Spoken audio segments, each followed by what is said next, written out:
할렐루야. 우리의 주민신 하나님의 참평강이 함께 모여 예배드리는 우리 모두, 또한 흩어져 있는 우리의 비례영광의 모든 가족들 위해 충만하시기를 기원합니다. 아멘. 한번 들어보시죠. 우리는 민족 중흥의 역사적 사명을 띠고 이 땅에 태어났다. 조상의 빛난 얼을 오늘에 되살려 안으로 자주 독립의 자세를 확립하고 밖으로 인류 공영에 이바지할 때다. 이에 우리의 나아갈 발을 밝혀 교육의 지표로 삼는다. 혹시 이거 외우시는 분 계십니까? 예?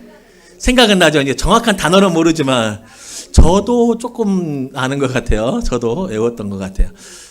그쵸. 정답. 딩동댕. 국민교육헌장. 예.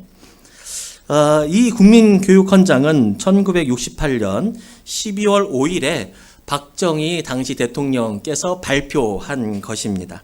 중고등학생들에게 이 교육헌장을 암송하게 했고, 잘하는 사람들은 상을 줬고, 또 이 경연대회도 있었고, 못 외우면 어떻게 됐을까요? 그 당시에 혼났죠. 맞기도 했죠. 그죠? 혼났어요. 그런데 이 국민교육헌장은 1994년 김영삼 당시 대통령이 기념 행사를 폐지하고 또 교과서에서도 뺐습니다. 이 교육헌장에서 눈에 띄게 관심을 끄는 부분은 많은 비판을 받는 부분이 있습니다. 그것이 무엇이냐면, 우리는 민족 중흥의 역사적 사명을 띠고 이 땅에 태어났다. 여러분 어때요? 여러분이 이 땅에 태어난 이유가 민족 중흥의 역사, 그러니까 민족을 부흥하고 일으키는 것이 여러분의 인생의 목적이래요. 이것이 많은 비판을 받고 있어요. 우리가 태어난 목적, 우리가 사는 목적은 민족을 잘 살게 만드는 것이다 라고 하는데, 질문합니다. 여러분, 그것이 우리의 삶의 이유입니까? 또 다르게 사람이 태어난 목적을 말하는 것이 있습니다. 20세기에 가장 영향력 있는 철학자 중 한 분인 하이데거라고 하는 분이 실존주의 철학자인데 이렇게 말했습니다.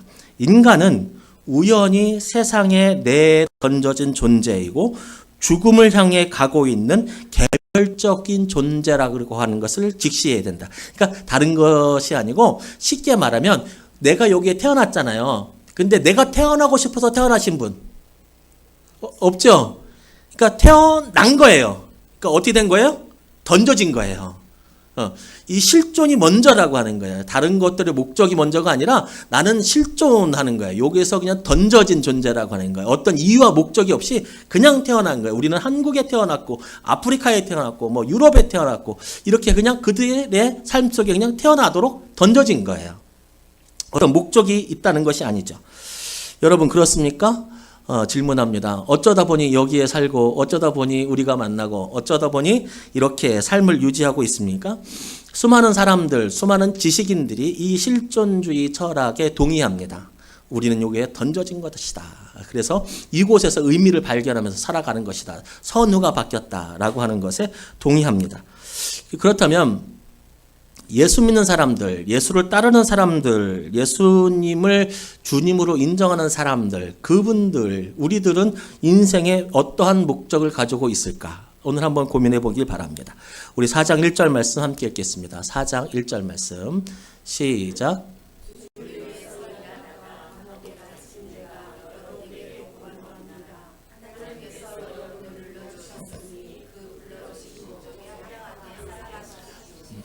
아멘. 성경은 분명히 말씀하고 있습니다. 우리의 인생은 그냥 던져진 존재가 아니라 우리는 민족의 중흥한 역사적 사명을 띠고 민족을 일으키는 것이 우리의 목적이 아니라 하나님의 목적은 따로 있다고 하는 것입니다. 하나님의 목적. 하나님이 우리를 부르시고 하나님이 이곳에 태어난 것은 그냥 한 것이 아니라 어떠한 목적, 이유를 가지고 있다는 것입니다. 이 세 번역에는 이 목적을 뭐라고 번역했냐면 하나님의 뜻으로 번역했습니다. 그러니까 하나님께서 우리 인생을 향한 하나님의 뜻이 있다라고 하는 거예요. 목적이 있고 이유가 있다. 내가 살아가는 이유가 있다라고 하는 것이죠. 1절 서두에 인생의 목적이 있다고 말씀하면서 그 아래의 부분에는 인생의 목적이 무엇인지, 어떻게 하면 그 목적을 이룰 수 있는지, 하나님께서 우리에게 주신 뜻을 우리가 이루며 살아가고 하나님의 뜻은 무엇인지 그 아래에 쭉 서술하고 있습니다. 그리고 결론적으로 서술을 쭉 하고 있고 그 마지막에 결론적으로 너희의 인생의 목적은 이것이다 라고 하면서 결론 지어지는 부분이 있습니다. 그 말씀이 바로 13절 말씀인데 함께 읽겠습니다. 시작.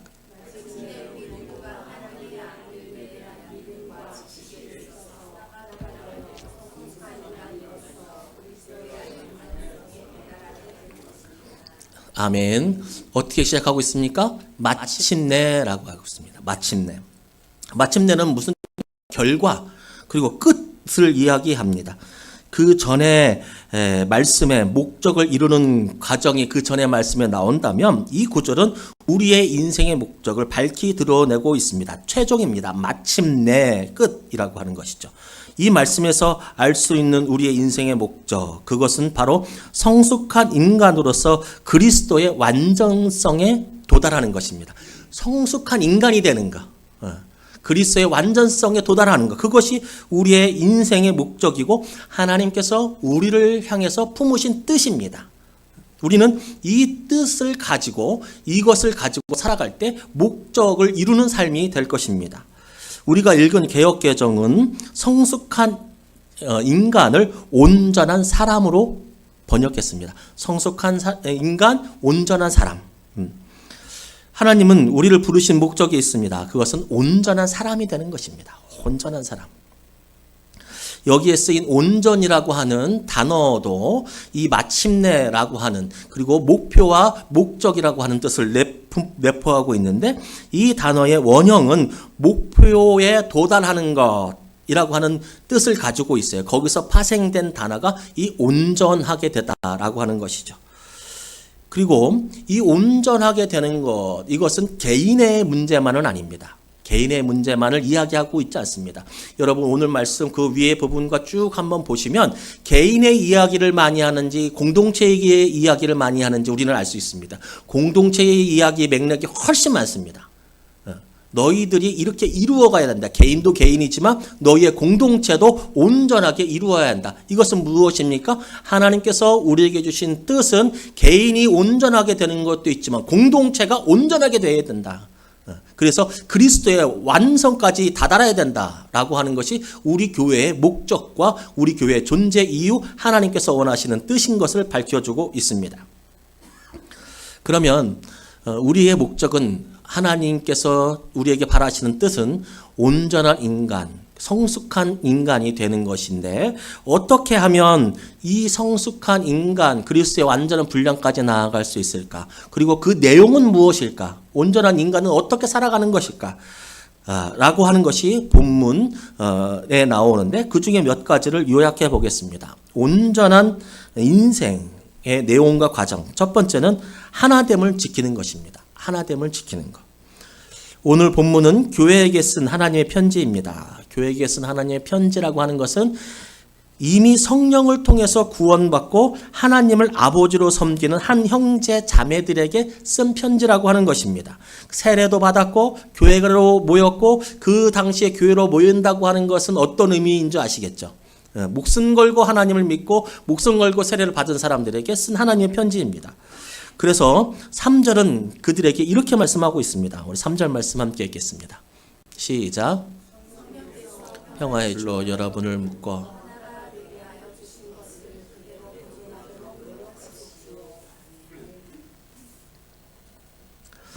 온전하게 되는 것, 그것은 이미 하나님의 은혜로 구원받은 우리가 우리 비례의 영광 교회가 하나됨을 지키는 것, 그것이 바로 온전케 되는 인간의 삶 그리고 공동체의 삶이라고 하는 것입니다.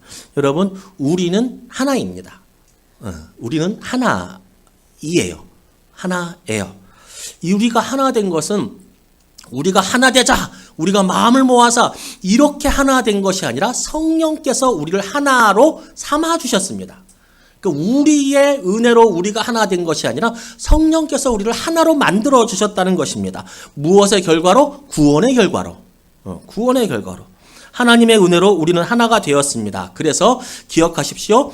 하나됨을 지키지 못하면 구원의 은총을 흐리는 것입니다. 하나님께서 우리가 하나됨으로 만들어 주셨잖아요. 우리는 하나예요. 성령께서 너희를 하나로 만들어 주셨다는 거예요. 그런데 이 하나됨을 깨뜨려 버리잖아요. 그것은 구원의 은총을 흐트러 버리는 겁니다. 하나님의 뜻을 가장 정면으로 도전하는 것입니다. 교회를 깨는 거, 하나됨을 깨는 것은 단순히 단체가 흩어지는 것이 아닙니다.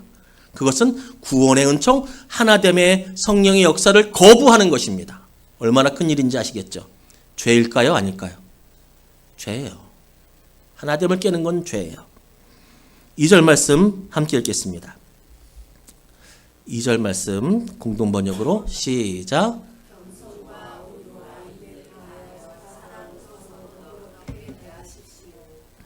아멘.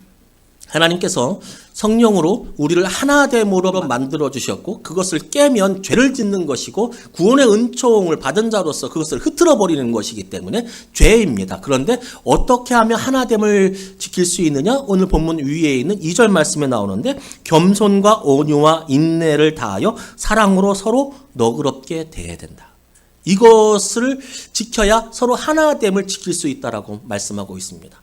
여러분, 겸손, 온유, 인내, 사랑, 너그럽게 어떤 것이 마음에 다가오십니까?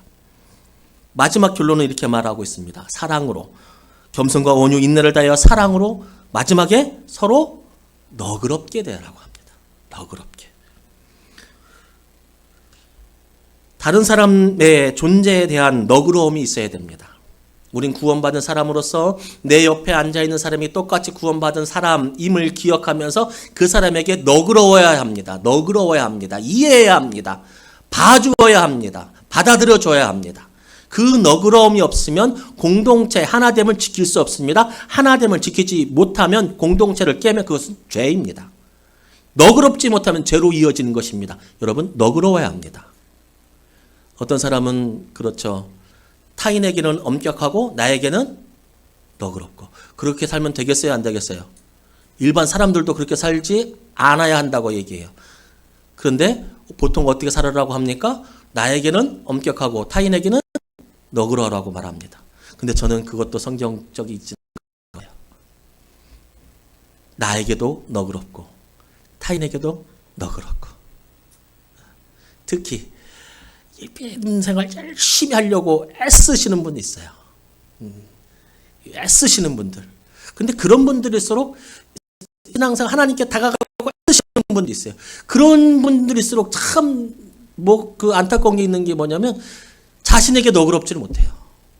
자신에게. 근데 자신에게 너그럽지 않아야 할 사람들이 자신들에게 너그러워.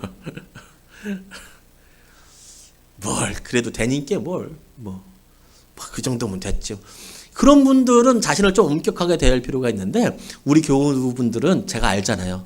조금 너그러우셔도 돼요. 자신에게. 여러분들 신앙생활을 제가 옆에서 지켜보잖아요. 조금 너그러우셔도 돼요. 조금 너그러우셔도. 그리고 그 너그러움을 가지고 다른 사람에게도 좀 너그럽게 대해야 돼요. 너그럽게. 실수 안 하는 사람 있습니까? 없습니까? 실수하는 사람 없습니다.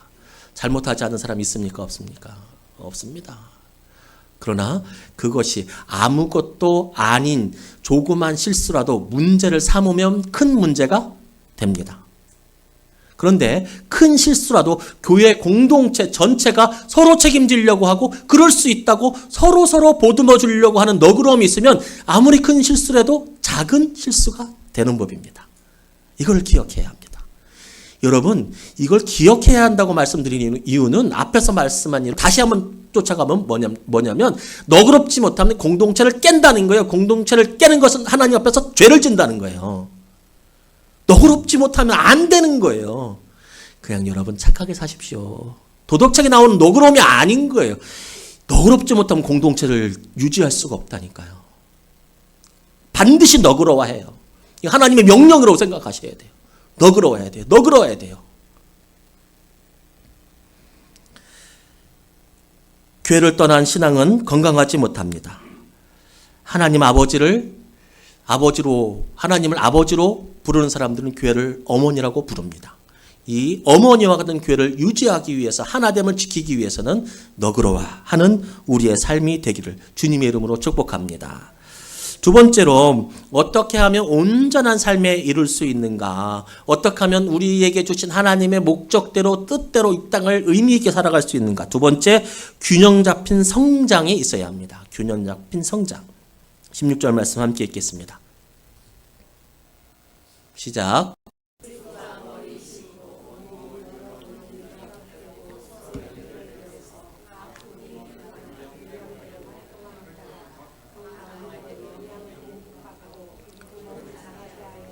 사랑 안에서 스스로를 세우게 합니다.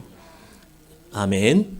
우리는 자라나야 합니다. 자라나는 것은 성장이라고 부르기도 하죠.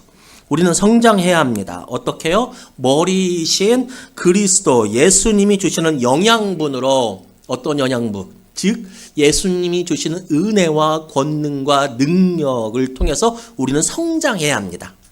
우리는 커 나가야 됩니다. 자라남을 사모해야 합니다. 그냥 있으면 성장하지 않습니다. 오늘 말씀 보십시오. 자라나야 한다고 합니다. 자라나게, 그 몸을 자라게 하여라고 말씀하고 있는데, 그것은 가만히 있으면 자라나는 것이 아니라 자라나도록 우리가 부단히 더 노력하고 애를 써야 그때야 자라날 수 있다는 말입니다. 가만히 있어라가 아니라 자라나도록 우리가 애를 써야 한다는 말이죠. 그러면 그리스도의 은혜와 권능과 능력으로 우리가 성장할 수 있는데, 우리가 자라나려고 애쓰는 것은 어떤 것을 의미합니까? 은혜를 받으려고 애쓰는 겁니다. 하나님의 은혜를 받으려고 애를 쓰는 거예요. 그래야 자라날 수 있습니다. 자라지 못하면, 성장하지 않고 가만히 있으면 그것은 하나님의 뜻을 거부하는 것입니다. 왜냐고? 자라나야 한다고 했으니까요. 그런데 자라나지 않고 가만히 있는다? 이 가만히 있는다는 건 뭐예요? 은혜 받으려고 마음을 쏟지 않고 노력하지 않는다. 이거는 하나님의 뜻을 거부하고 거스르는 거라는 거예요. 예배 잘 들으셔야 돼요. 일주일 동안 일주일 동안 은혜를 받을 수 있는 하나님, 예수님께서 권능과 은혜로 주시는 양분을 잘 받아 누릴 수 있는 가장 특화된 시간이 무슨 요일 몇 시예요? 요때도 간절한 마음이 없고, 요때도 예수님의 권능을 사모하지 않으면, 여러분, 그거는 100%는 아니겠지만 뭔가 문제는 생긴 겁니다. 다른 것에 마음 쓰지 마시고, 아무리 다른 것들이 있더라도 예배를 기억하고 예수님의 권능과 은혜를 오늘 양분으로 삼아야 합니다. 그래서 자라나야 합니다.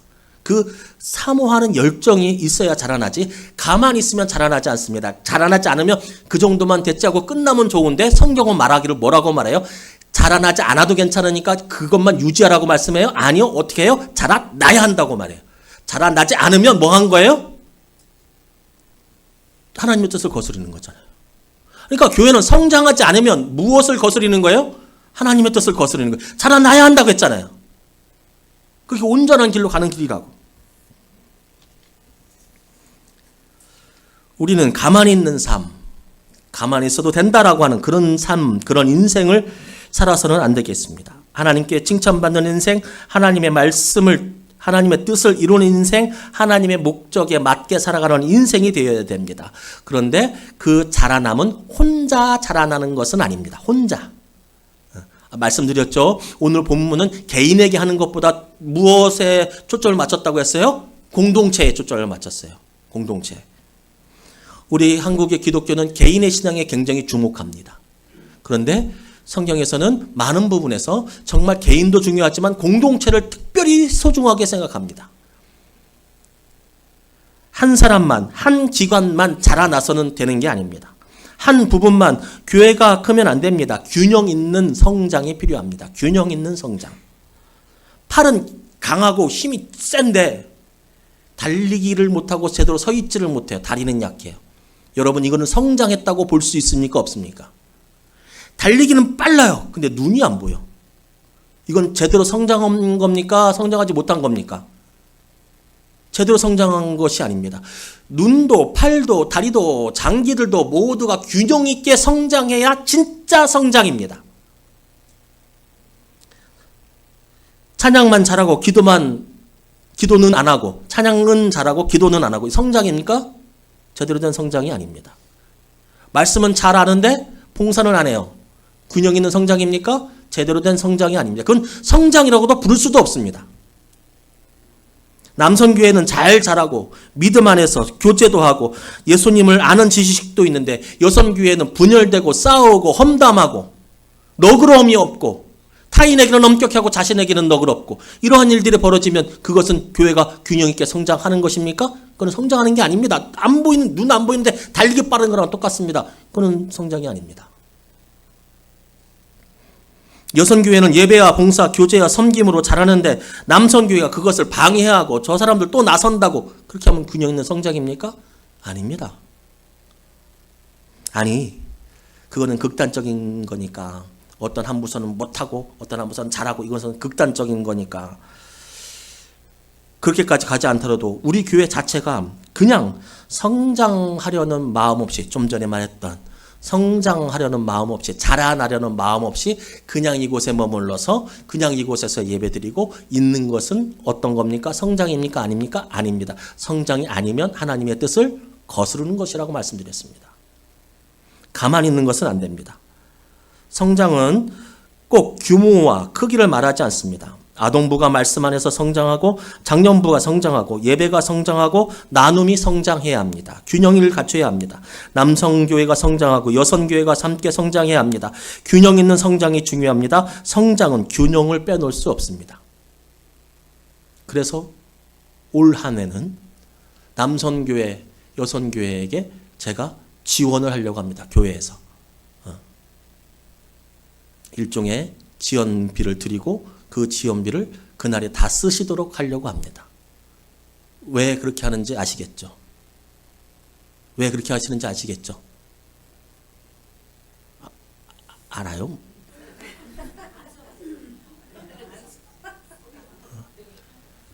교제하시라고. 전도하는데 힘을 쓰시라고. 그 얘기는 무슨 얘기예요? 제가 거기에 힘을 쓴다는 얘기는 무슨 얘기예요? 균형이 안 맞았다는 얘기예요, 여러분. 웃을 수는 있지만 균형이 안 맞았다는 거예요. 목회적으로 제가 봤을 때 균형 있는 성장을 해야 되는데, 왜 여성교회, 남성교회에게 돈을, 보통은 여성교회에서 남성교회에서 돈을 교회가 받는데 왜 우리가 드리냐고요. 왜 좀 가서 차 좀 마시고, 왜 좀 가서 이야기 좀 하시라고 하느냐고요. 제가 볼 때는 균형이 안 맞은 거예요, 거기가. 꼭 지키셔야 돼요. 아무 할 말 없더라도 가갖고 커피라도 한 잔 먹고 밥이라도 한 번 먹고 다 사용해갖고 다 사용해야 돼, 그날. 할렐루야. 좋기도 하고 부담스러워. 돈을 다 쓰라니. 마찬가지로 교회에서 우리만 교제하고 우리만 예배 잘 드리면 되겠습니까? 여러분들 근데 제 개인적으로 저도 목회한 지가 참 칭찬하려고 하는데 목회한 지가 제가 24살 때부터 했으니까 꽤 됐죠. 꽤 됐으니까. 근데 여러분 예배 참 잘 드리세요. 마침 칭찬하려고 하는데 예배 참 잘 드리세요. 예배 잘 드린다는 것은 무엇을 의미하냐면 잘 드린다고 애를 쓴다는 거예요. 하나님의, 예수님의 권능을 받으려고 애를 쓴다니. 잘 드리세요. 그런데 여러분, 예배만 잘 드린다고 되는 건 아니에요. 예배만 잘 드린다고 균형 있는 성장은 아니에요. 말씀은 많이 하는데 김장하라는 안 나오는 거랑 똑같은 거예요. 예배만 잘 드린다고 되는 게 아니고 균형 있는 성장을 하려면 뭐를 해야 되냐면 전도도 해야 되는 거예요. 전도도 해야 되는 거예요. 전도를 해서 열매를 맺으면 좋겠고, 전도하는 사람을 마음에 품고 기도하는 것도 전도예요. 그리고 거기서 한 발자국 더 나아가서 그에게 친절을 베풀고 그에게 복음을 소개하고 그에게 교회를 소개하는 것, 그게 더 적극적인 전도겠죠. 우리끼리만 교제하면 잘하면 되겠습니까? 전도해야 합니다. 교회는 전도해야 됩니다.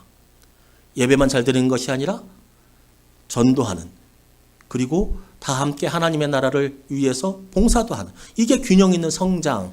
이 성장을 이루지 못하면 하나님의 뜻을 거스르는 거예요.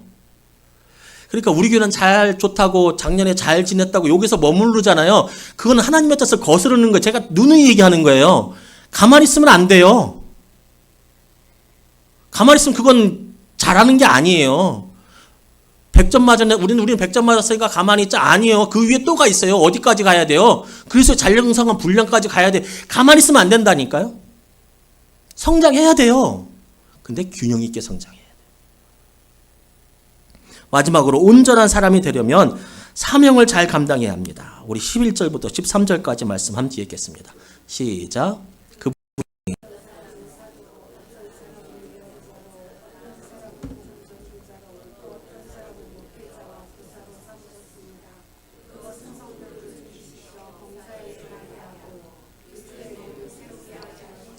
중요합니다. 그리하여 우리 모두가 하나님의 아들을 믿는 것과 아는 일에 하나가 되고 온전한 사람이 되어 그리스도. 아멘. 하나님께서 각자에게 맡주신 사명이 있습니다. 그 사명을 감당하면 13절 그리하여라고 해요. 그리하여 사명을 잘 감당하면, 그렇게 되면 그때 마침내 온전한 사람이 된다라고 하는 거예요. 그러니까 사명을 감당하는 것은 온전한 사람으로 가는 길이라는 거예요. 사명 자체가, 사명이라고 하는 내가 맡겨진 그 직분이라는 것 자체가 온전한 일이 되는 게 아니고 그것을 통해서 온전한 사람이 되는 거예요. 온전한 사람이. 그러니까 어떤 면으로 볼 수 있습니까? 사명을 맡기고 직분을 감당하는 것은 하나님이 시킬 사람 없어가지고 나를 시키고 나를 부려먹으려고 하는 것이 아니라 내가 온전한 사람이 돼서 내 인생의 목적을 이루는 길로 하나님이 만들어주셨다는 거예요. 결과적으로는 나에게 은혜와 복이 된다는 이야기입니다. 나에게 복과 은혜가 된다는 거예요. 내가 온전한 사람으로 하나님의 기쁨이 되고 하나님의 복의 통로가 되는 것, 그것은 바로 사명을 감당하는 것입니다. 나에게 맡겨진 일을 하는 겁니다. 하나님 나라에는 백수가 있습니까? 없습니까? 다 사명을 주셨습니다. 다 사명을 주셨습니다. 오늘 말씀책으로 구체적으로 직분을 이야기하면서 사명도 주셨지만 그리스도인이라면 마땅히 가져야 할 사명들이 다 있습니다. 찬양하는 거, 말씀 전하는 거, 예배하는 거, 그것 자체가 다 사명입니다. 사랑하는 거, 교회를 위해서 함께 봉사하는 거, 다 사명입니다.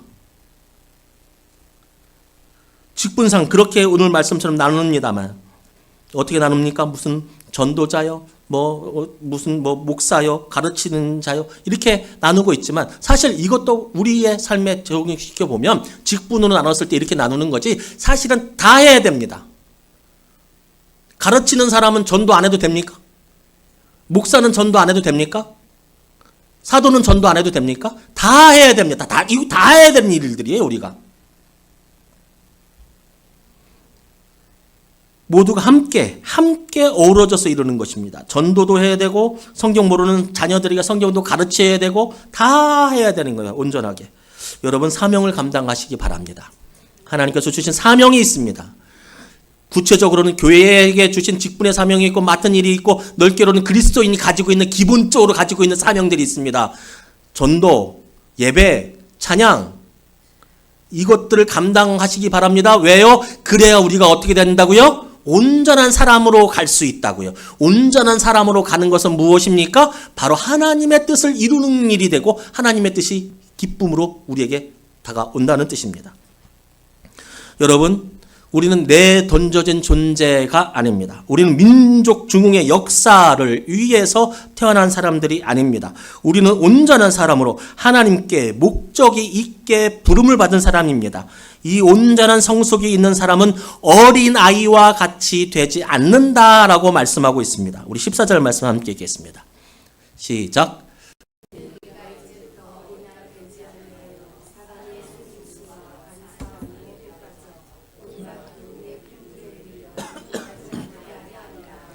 아멘. 자, 우리가 온전한 성숙된 사람이 하나님께서 우리에게 주시는 사람으로 더 온전하게 가려면 하나됨을 지키고 사명을 감당하고 균형 있게 성장해야 한다고 했습니다. 이제 우리가 해야 될 동기가 이렇게 과정들이 있습니다. 그러면 온전한 사람이 되면 뭐가 좋으냐? 뭐가 좋으냐? 오늘 말씀이 뭐라고 나와요? 어린아이처럼 세상에 뭐 하지 않는다고요? 요동하지 않는다고. 유혹에 빠지지 않는다고. 여러분, 세상이 우리를 얼마나 요동시킵니까? 세상이 우리를 얼마나 힘들게 합니까? 물질적인 것이 우리가 얼마나 힘들게 아프게 합니까? 관계적인 것이 얼마나 아프게 합니까? 그게 우리의 인생입니다. 그런데 온전한 사람으로 자라나는 사람은, 온전한 성숙에 이르는 사람은 그 세상에 요동치는 것에 흔들리지 않는다라고 하는 겁니다. 평안이죠. 온전한 사람이 되겠어요? 안 돼야 되겠어요? 온전한 사람이 되겠는데 온전한 교회가 되야겠어요? 안 되야겠어요? 세상에 흔들리지 않는 교회.